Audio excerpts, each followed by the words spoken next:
Anytime a short raceway is required to connect two electrical boxes, Garvin Industries provides box spacing connectors. You simply remove the included lock nuts,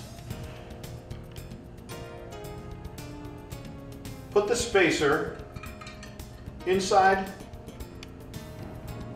the knockout, secure it with the lock nut from the inside of the box, which then gives you a short raceway passing out the back of the box. You then can connect that raceway to an adjoining electrical box and perform the same fastening function with the other lock nut included with the connector.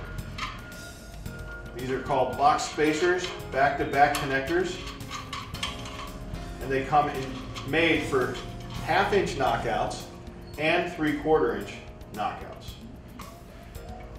When you use 2 1.5-inch boxes, the depth fits most stud walls, so you can go from the front to the back with the same circuit.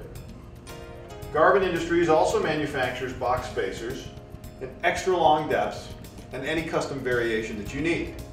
For these and other great connector products, visit us online at garvinindustries.com.